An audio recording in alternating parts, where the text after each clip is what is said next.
तो हम आ गए हैं एक्सरसाइज 5.3 पे और क्वेश्चन नंबर 12। ऐसे प्रथम 40 धन पूर्णांकों का योग ज्ञात कीजिए जो 6 से विभाज्य है। तो 6 से विभाज्य का मतलब होता है जो 6 के पहाड़े में है। तो प्रथम 40 बोला है ना, धन पूर्णांक हो, मतलब कि धन भी हो, मतलब धनात्मक हो और पूर्णांक हो।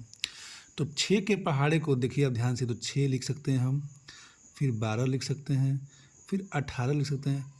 ऐसे ही 40, प्रथम 40 यानी जब आप जो पहला पद है वो 6 है, दूसरा पद क्या है तो 6 दूनी 12, तीसरा पद क्या है तो 6 तिरी 18। तो वैसे ही 40वां पद क्या होगा तो 40 का गुणा करेंगे 6 में तो हो जाएगा 240। तो ऐसे प्रथम 40 धन पूर्णांकों का योग ज्ञात कीजिए। तो योग ज्ञात करना है ना, तो योग ज्ञात करने का जो फॉर्मूला होता है SN, वो होता है n/2 ब्रैकेट में 2a plus n-1 into D. एक ये फॉर्मूला होता है और एक होता है n/2 a प्लस एल। तो आप बताइए दोनों में से कौन सा फॉर्मूला यहाँ पर लगाना इजी है। तो मुझे तो ये लगता है आसान, तो हम लोग इसका प्रयोग करें। क्यों? क्योंकि a मतलब क्या होता है प्रथम पद जो 6 है, l मतलब लास्ट पद जो 240 है, और n दे दिया है प्रथम 40 यानी कि 40 दिया है n का मान।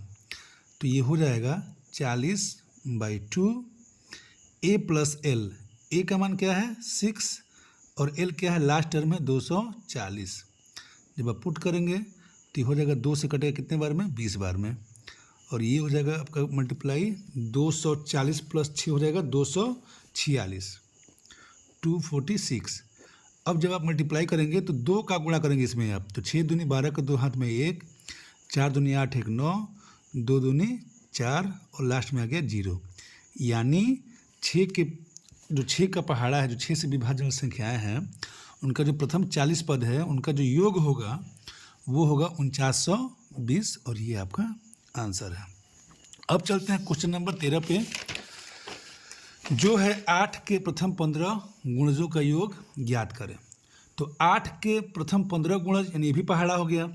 तो 8 में क्या है, पहली संख्या 8 है, दूसरी संख्या 8 दूनी 16 है, तीसरी संख्या 24 है। तो ऐसे ही जो 15 में पाएगी दूसरा गुणा करेंगे 8 का गुणा करेंगे 15 में। जैसे जो पहले पे क्या था तो 8 गुणे 1 किए हैं, दूसरे पे 8 दूनी 16, तीसरे पे 8 3 24, तो 15 में 15 8 है 120। यानी इस सवाल में भी आपको ए दे दिया है 8, एल दे दिया है 120, हमको निकालना है SN का फॉर्मूला होता है n/2 a प्लस एल। तो n का मान क्या दिया 15 दिया है, 8 के प्रथम 15 गुणजो तो 15/2, a का मान दिया है 8 प्लस l का मान 120। तो जब आप करेंगे इसको तो 15/2 128 हो गया, 2 से कटेगा 64 बार में, 15 का पढ़ा पड़े 15 चौको 60 का शून्य हाथ में है 6, 15 छक्का 90 6 96। यानी अगर 8 के प्रथम 15 गुणजों का योग निकाला जाएगा तो ये हो जाएगा 960, जो इस प्रकार है। क्वेश्चन नंबर 14 बोल रहा है 0 और 50 के बीच की विषम संख्याओं का योग ज्ञात कीजिए। तो विषम संख्या क्या होती हैं, जो 2 के पहाड़े में नहीं आती हैं। तो हमको चाहिए 0 और 50 के बीच में, यानी 1 क्या है विषम संख्या है, 3 क्या है विषम संख्या है, 5 क्या है विषम संख्या है। तो अब ध्यान दीजिए, जो पहली विषम संख्या है वो 1 है, दूसरी क्या है तो 2 दूनी 4 -1 3, तीसरी क्या है 2 3 6 -1 5। तो वैसे ही 0 और 50 के बीच की विषम संख्या है, तो ये एक 49 हो जाएगा विषम संख्या आपका। तो पहला 1 हो गया और ये अंतिम क्या हो गया 49, 49 में तो विषम संख्या है, इससे पहले क्या होगा 47। तो एक समांतर श्रेणी आपको मिल गई जो इस प्रकार है।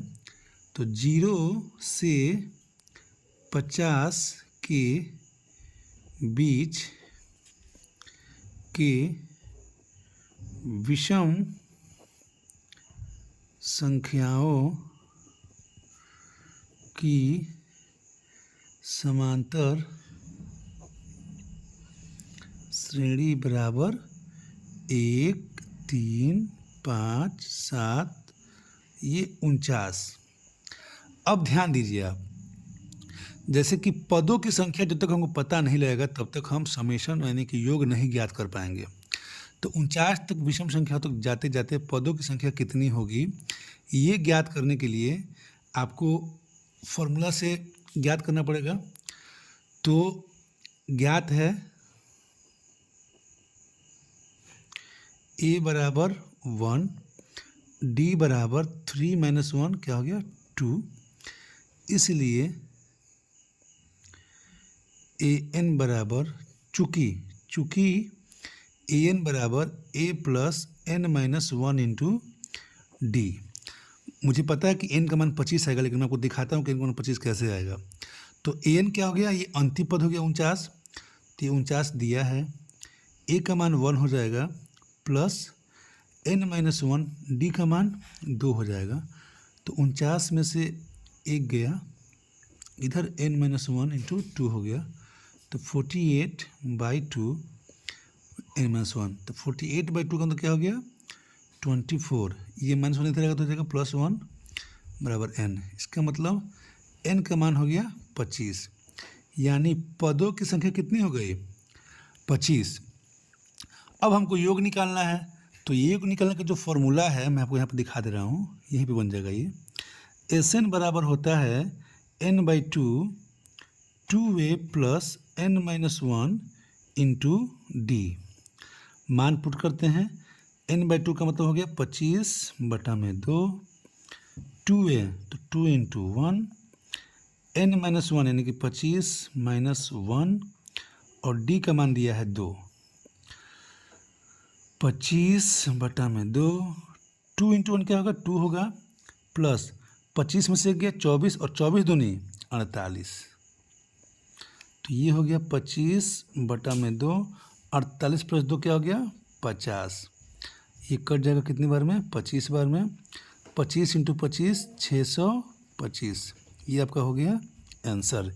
यानी 0 और 50 के बीच की विषम संख्याओं का योग 625 होगा। तो क्वेश्चन नंबर 15 जो है वो निर्माण कार्य से संबंधित किसी ठेके में एक निश्चित तिथि जो आपके स्क्रीन पे दिख रहा है, तो उसमें क्या है कि फाइन का प्रावधान किया गया, जुर्माना लग रहा है कि अगर आप लेट से काम करेंगे ना, तो एक दिन लेट से काम करेंगे तो 200 रुपये, फिर उसके अगले दिन 250 रुपये, मतलब पहले दिन अगर आपने लेट किया तो जो लगेगा जुर्माना वो लगेगा 200 रुपये का, उसके अगले दिन 250 रुपये का, उसके अगले दिन 300 रुपये का, सो ऑन ऐसे लग रहा है, मतलब कि हर दिन 50 रुपये जुर्माना बढ़ जा रहा है।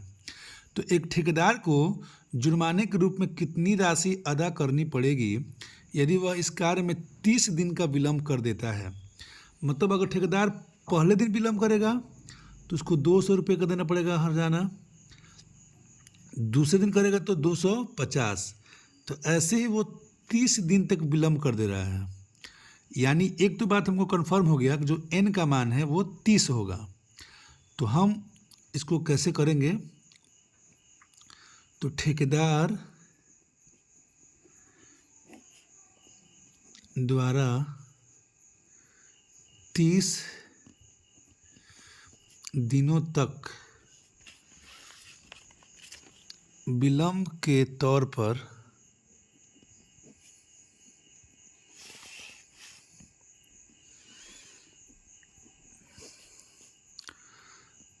अदा किया गया हर्जाना बराबर, तो वो रोज़ का क्या है, एक दिन का 200 रुपया है, 250 है, 300 है, 350 है, ये एक श्रेणी है। ठेकेदार द्वारा 30 दिनों तक विलम्ब के उपरांत अदा किया गया हर्जाना का समांतर श्रेणी, ये निम्नलिखित है। ठीक, तो हम यहाँ से वो पूछ रहा है कि 30 दिनों में कितना हर्जाना वो भरेगा। तो हमको यहाँ से क्या मिल गया, ए मिल गया कितना 200, हमको यहाँ पर डी मिल गया 250 माइनस 200, ये हो गया 50। एन का मान दिया है कितना? 30, बोला है 30 दिनों तक। हमको निकालना है एस एन, तो आप लिखेंगे चूंकि एस एन इक्वल टू क्या होता है? n/2 2a plus n-1 into D. तो हमको एस 30 का मान निकालना है, तो 30/2, 2 इंटू ए का मान क्या होगा? 200 प्लस एन का मान दिया है 30 माइनस 1, डी का मान दिया है 50। तो 30/2 हो गया 15, ये हो गया 400, 30 में से गया 29 गुणे 50, 400 प्लस 5 9 45 के 5, हाथ में L 4, 5 दूनी 10 4 14, लास्ट में 0, यानी 15 गुणे 14 4 1850। 15 75 के 5, हाथ में 7, 15 × 120, 7 117 12, 15 × 12 15 12 27, 27,750 रुपये। अतः ठेकेदार को 30 दिनों में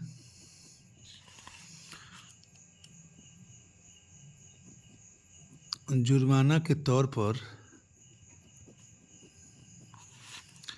27,750 रुपये अदा करना पड़ेगा।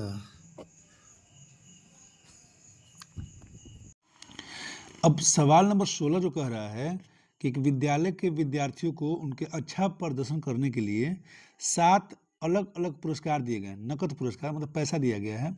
सबको जोड़ने पे आ रहा है 700 रुपये, यानी वो S7 का मान दिया है। 7 पदों का योग कितना है? 700। ये प्रश्न में आपको दिया है। बोल रहा है प्रत्येक पुरस्कार अपने से ठीक पहले पुरस्कार से 20 रुपये कम है। यानी यदि पहला अगर 40 है, उसके बाद वाला क्या है? 20 है, उसके बाद वाला 0 है, यानी 20 कम हो रहा है। तो इसमें जो डी निकलेगा वो क्या हो जाएगा? 20 माइनस 40, एंड जो डी होगा आपका वो आएगा -20। क्या आएगा?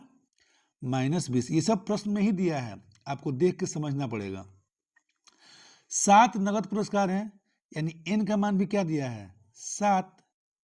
अब हम लोग प्रश्न से, तो S7 होता है आपका n/2, यानी कि SN का फॉर्मूला क्या होता है? SN का sorry n/2 2a plus n-1 into D. अब S7 दिया है, तो 7/2 हो जाएगा 2a plus 7-1 into D. D का मान दिया है -20। ठीक है। S7 का मान दिया है 700। अगर हमको ए का मान निकल जाएगा पहला पद, तो हम सातों पद निकाल लेंगे, चूंकि हमको डी का मान भी पता है। तो इस 7 से गुणा करेंगे इसमें, तो पहले 2 का जो ये 2 है ना, 2 को इधर गुणा कर देते हैं, इधर ऐसे आ जाएगा, तो गुणे 2 हो गया। 7 का गुणा करेंगे ऊपर सब में, तो 7 दूनी 14 ए हो गया, प्लस अच्छा ये 7 का गुणा हो गया, 7 में से गया 6 -20 है ये। ठीक, तो 7 दूनी 1400 हो गया, ये 14 ए हो गया, प्लस और माइनस क्या बन गएगा? माइनस 7 छक्के 42, 42 दूनी 84, 840। अब ये जब इधर आएगा तो जुड़ जाएगा, तो 1400 प्लस 840 बराबर 14 ए। तो ये हो गया आपका 14 8 22, 2240 बराबर 14 ए। ए का मान हो जाएगा 2240 भागे 14, 14 कम 14 8 160, यानी जो पहला पुरस्कार था ए वो हो गया 160। अतः 7 पुरस्कार इस प्रकार हैं। सब में 20 कम हुआ है, तो पहला 160 होगा, उसके बाद 20 कम होगा तो क्या हो जाएगा 140, फिर क्या होगा 120, फिर क्या होगा 100, फिर क्या होगा 80, फिर क्या होगा 60, फिर क्या होगा 40। यानी जो सबसे अधिक अच्छा बच्चा होगा उसको 160 रुपये का पुरस्कार मिलेगा, फिर उसके बाद 140, तो 1 2 3 4 5 6 7, तो ये कुल मिला के 7 पुरस्कार हैं। और ध्यान से देखिएगा, सबको जोड़ने पर 700 रुपये आएगा। 160 में जोड़ेगा 140 हो जाएगा 300, 420, 520, 600, 660 और ये 700। अतः ये आपका आंसर होगा। बहुत बहुत धन्यवाद। सवाल नंबर 17 जो आपकी स्क्रीन पे चल रहा है, उसमें ये कह रहा है कक्षा 1 का एक अनुभाग 1 पेड़ लगाएगा, कक्षा 2 का एक अनुभाग 2 पेड़ लगाएगा। मतलब कि ये लोग चाहते हैं प्रदूषण कम करना, तो ये लोग पेड़ लगा रहे हैं। ऐसे ही कक्षा 3 का एक अनुभाग 3 पेड़ लगाएगा, कक्षा 12 का एक अनुभाग 12 पेड़ लगाएगा। अनुभाग मतलब सेक्शन, जैसे होता है ना section A, section B, section C, तो वैसे ही। तो यानी कक्षा 1 का एक अनुभाग 1 पेड़ लगाता है। तो ऐसे ही बोल रहा है सवाल में, प्रत्येक कक्षा के 3 अनुभाग हैं। तो कक्षा 1 में 3 अनुभाग हैं, तो एक अनुभाग लगाता है 1 पेड़, तो 3 अनुभाग कितने पेड़ लगाएंगे? तो 3 अनुभाग 3 पेड़ लगाएगा। ऐसे ही कक्षा 2 का, जो कक्षा 2 में एक अनुभाग लगाएगा 2 पेड़, कक्षा 3, अब कक्षा 2 में ही 3 अनुभाग कितना पेड़ लगाएगा? ध्यान दीजिए, एक अनुभाग लगा रहा है 2 पेड़, तो 3 अनुभाग लगाएगा 6 पेड़। तो यानी कक्षा 1 का एक अनुभाग लगा था 1 पेड़, तो 3 अनुभाग है कक्षा 1 में, मतलब हर कक्षा में 3-3 अनुभाग है, 3-3 सेक्शन है, तो इसने लगाया 3 पेड़, कक्षा 2 ने लगाया 6 पेड़। ऐसे ही कक्षा 3 लगाएगा 9 पेड़। कक्षा 3 का एक अनुभाग लगाता है 3 पेड़, तो 3 अनुभाग कितना लगाएंगे? 9 पेड़ लगाएंगे। अतः कक्षा 1 से कक्षा 12 तक लगाए गए पेड़ों की समांतर श्रेणी इस प्रकार है। क्या है?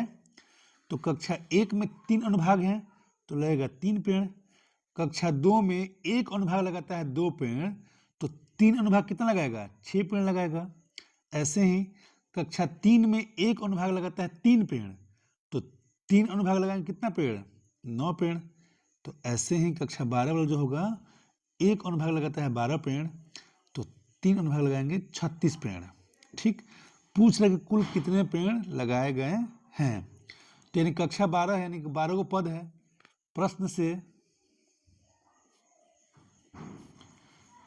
ए का मान क्या दिया है? 3, डी का मान क्या हो जाएगा? 6 - 3, यानी कि ये भी 3 हो गया। एन का मान दिया है 12, भाई चूंकि कुल कितने क्लासेज हैं? 12 क्लासेज है ना, तो एन का मान हो जाएगा 12। चूंकि हम जानते हैं summation of n term, n पदों का योग होता है n/2 ब्रैकेट में 2a plus n - 1 into D. तो इस 12 का मान निकलना है, तो 12/2, 2 × 3 प्लस 12 - 1, और डी का मान दिया है 3। मान रखिए 6, 2 × 3 = 6, 12 में से 11, 11 × 3 = 33, तो 6 × 39, 6 × 9 = 54 के 4, हाथ में आयल 5, 6 × 3 = 18, 5, 6 × 9 = 54 के 4, 6 × 3 = 18, 5 = 23, यानी कुल 234 पेड़ लगाए गए। तो ये रहा प्रश्न नंबर 17। एक बार आप प्रश्न को मन से पढ़ेंगे तो आपसे सवाल बन जाएगा।